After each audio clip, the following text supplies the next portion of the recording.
Hello, everyone. Blind Metal Gamer here, along with my guest kaira, supersayan 1993. Kaira. Hi guys, it's a pleasure to be back. Yep, we're back again with another episode of the Blindside Podcast.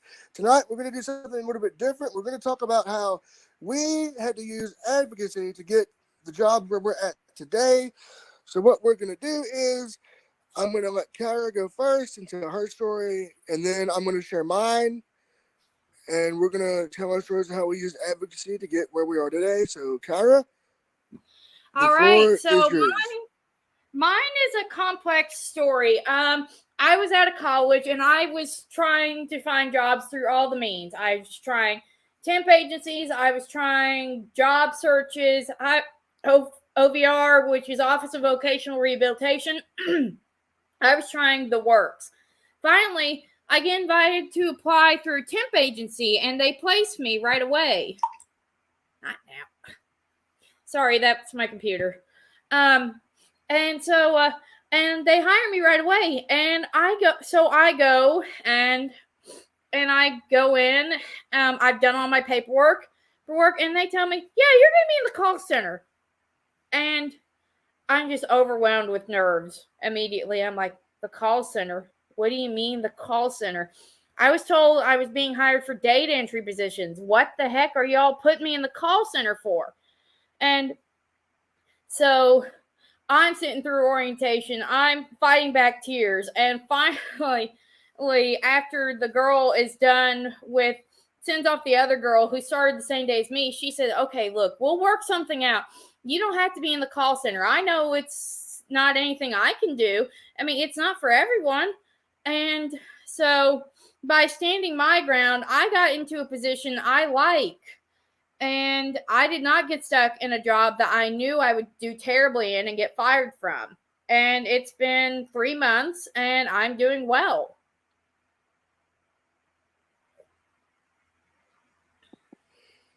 All right, that sounds pretty interesting. And okay, now I'm going to share my story about how I got where I'm at today. And my road was a little bit different. I went and I graduated high school in 2002, and DFB, which is now OVR, it was DFB at the time, placed me in a place called Frankfurt Habilitation Incorporated. It's now just Frankfurt Habilitation. And so, okay, I'm thinking it's going to be a good job. I can get decent pay. I can get decent, and at least support myself and make a decent living for the time. Boy, was I wrong when they uh, hit me with that first paycheck. I was working 5 days a week, 40 hours a week, and payday comes. I'm excited. It's paycheck time. I look at the check, and it was only for $34. Well, it was actually someone read it to me. It was only for $34. Oh my God. Yeah, I'm like, what? $34? Really? And so we're thinking, okay, something can't be right here, but it might be because of how some places they take out a lot of fees or whatever. Okay, I'll continue working. So I couldn't quit my job because that was the only job I had at the time. So I did not get to just say, I'm done, see ya. So I keep working Mm-hmm. there, keep getting these abysmal paychecks, just very, very minuscule. Um, in the double digits. It wasn't what I should have been paid. Turns out they were paying me sub minimum wage, and we didn't realize it. And for those of Oh you who my are, God. yes, sub minimum wage. Now, for those of you who are listening who do not know, sub minimum wage was established in 1938 as a part of the Fair Labor and Standards Act, and it's still legal today. They still legalize this today. Now, after about a month or two of that, I talked with my OVR counselor at the time. I said, look, I'm getting paid sub minimum wage. They're not doing me right. I really want to try a college thing. My mother and I had bickered and fought and bickered and all this. And we had just fought about it.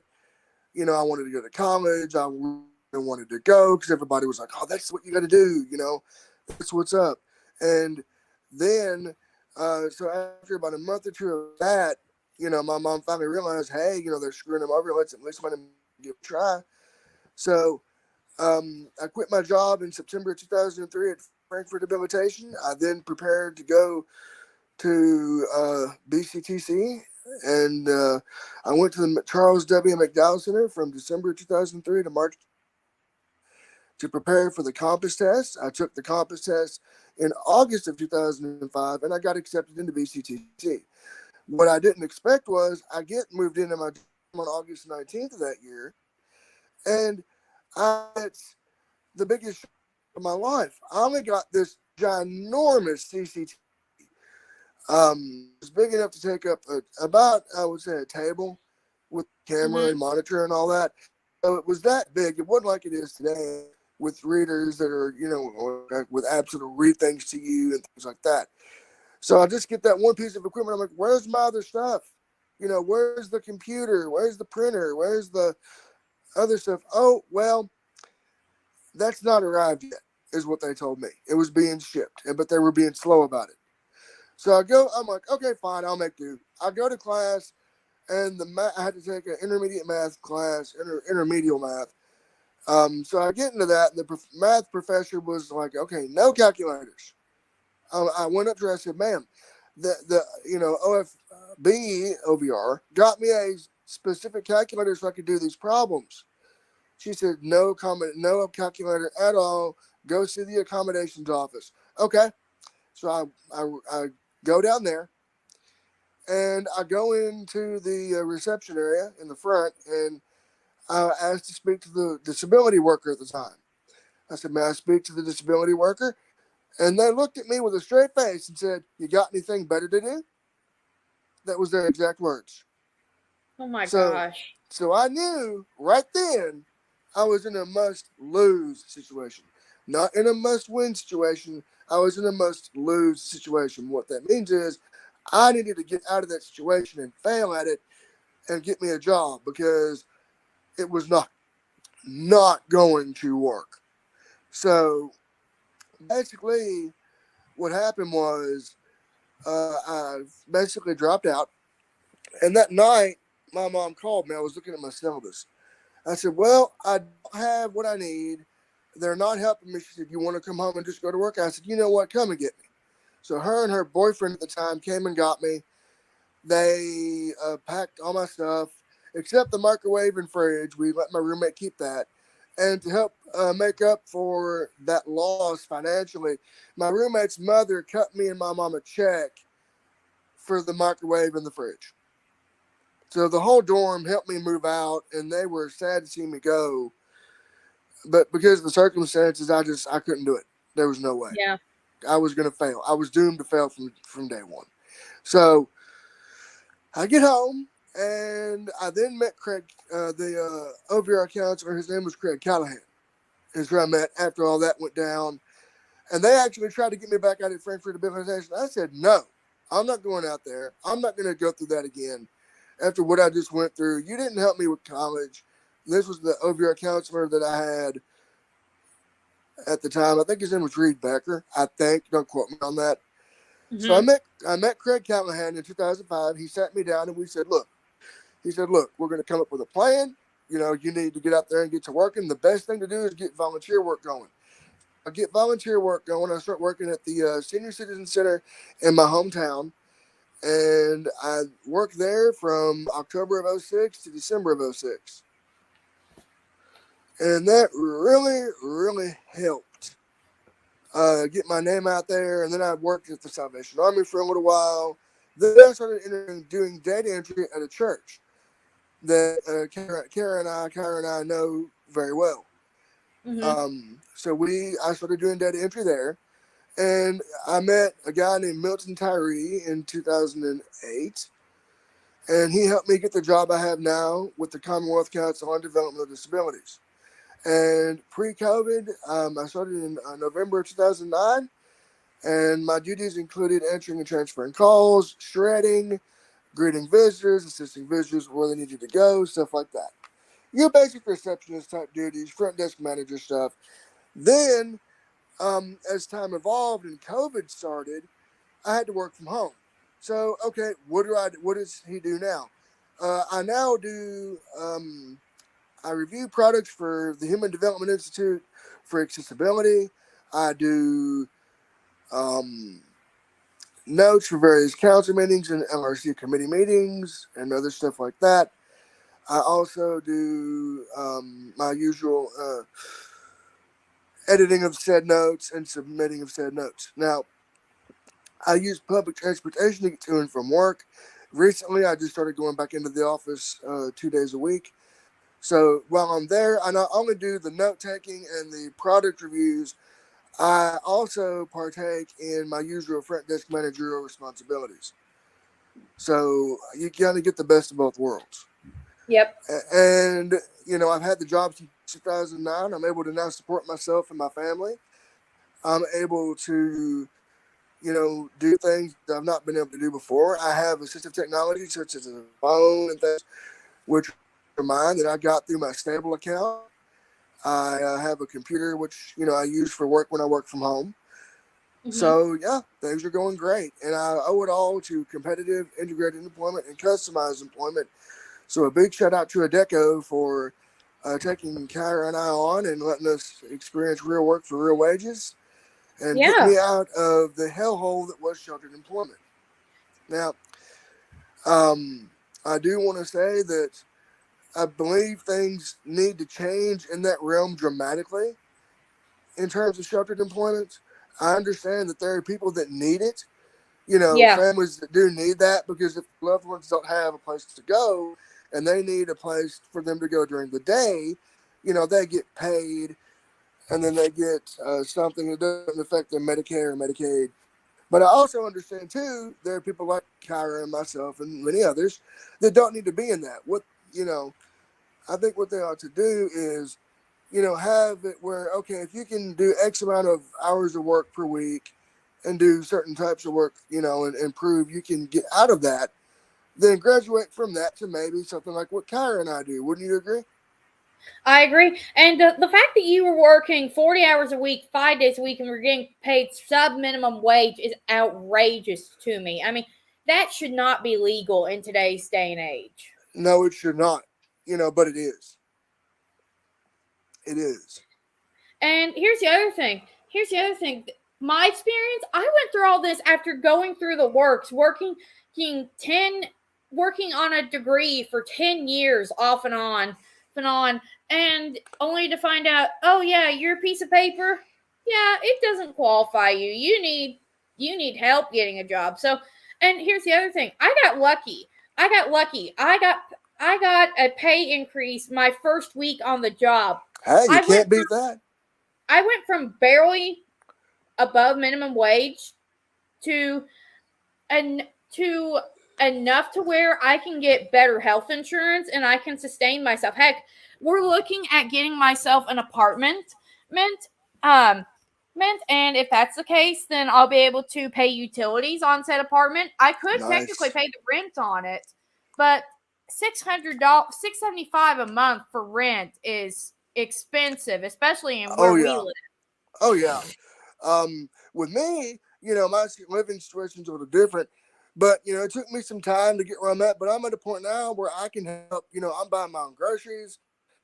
Helping out with more bills, more responsibilities, Exactly. and but it took time. The thing was, it took time. I had to prove myself Mm-hmm. and prove to my employers, hey, this guy can go and he can do what he's got to do for the office and for the agency. Which okay, now granted, we did say this helps us get the job of our dreams. Now, what was your? I want to ask you this, Kyra. What was before you went into to your current position?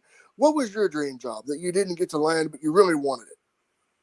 Oh gosh. Well, I was hoping to get some kind of art job, because that's what my degree's in. I was hoping to get Mm-hmm. a job in something like graphic design, but Mm-hmm.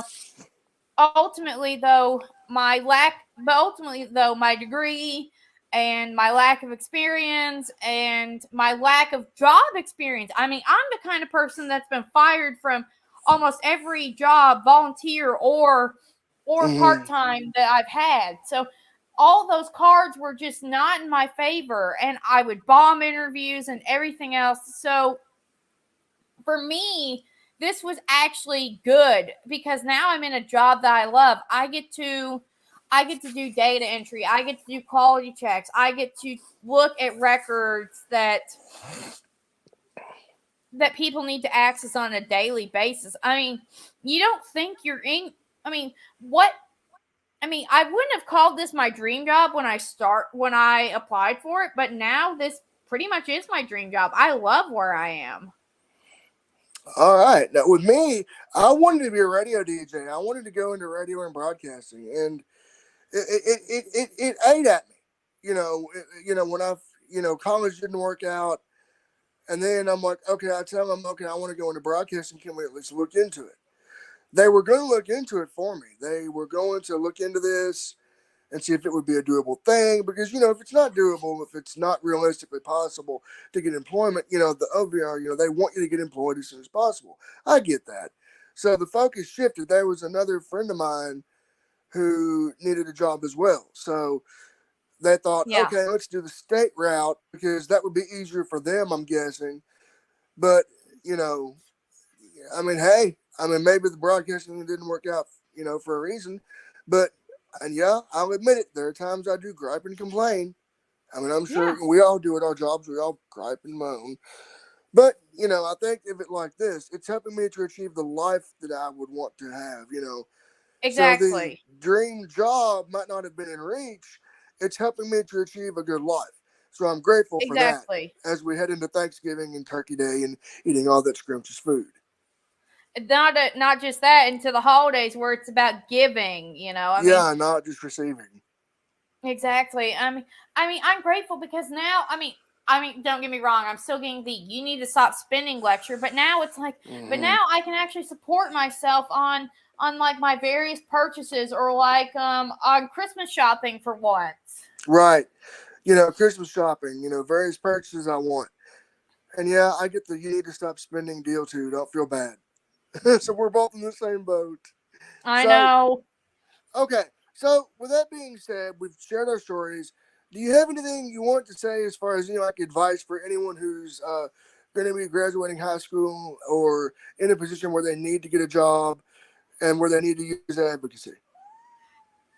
What I would say is you don't always need that degree. Yes, it's going to help you. And if you think you're cut out for college, go for it for the experience. Get the degree. And even if you don't get a job in what your degree is in, having that degree will help you. If you don't feel like you're up for a degree, there's always trade school or school or if you're disabled like me and Blind Metal Gamer are, you can always go to your OVR counselor, and your OVR counselor is there to help you. And if your OVR counselor is screwing you over like they were with Blind Metal Gamer, you can request another counselor. You have options.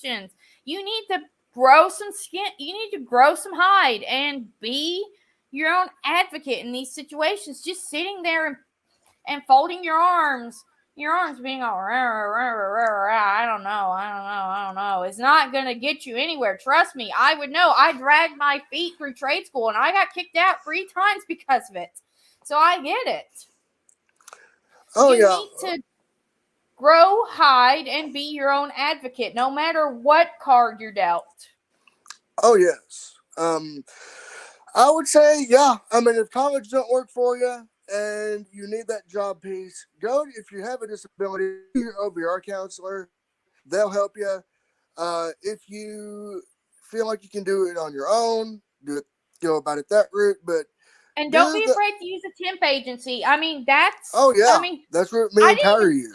Use a temp agency until I got an email saying, hey, so-and-so is looking to hire in this field. Apply now. And if I hadn't have responded to that email, I wouldn't have gotten where I am. Oh, I know. Had I not met Milton, I wouldn't have been where I'm at.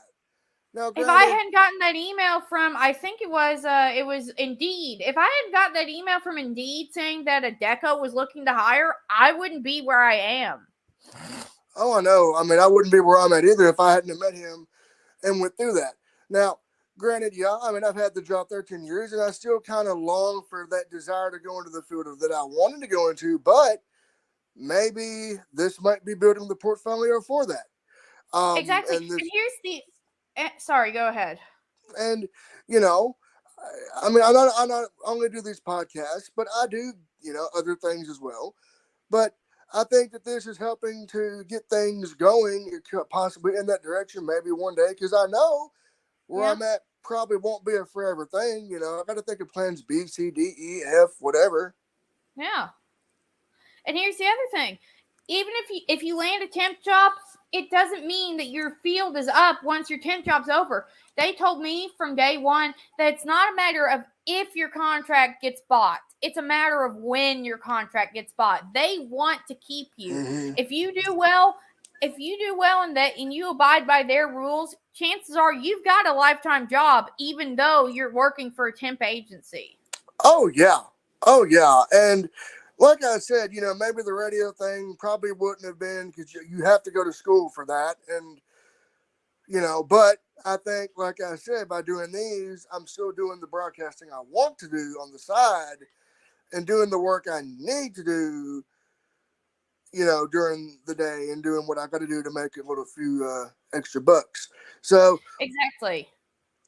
And okay, I'm still doing the art stuff on the side. I mean, I still do my crafting, my hobbies, I still hone my skills on the side.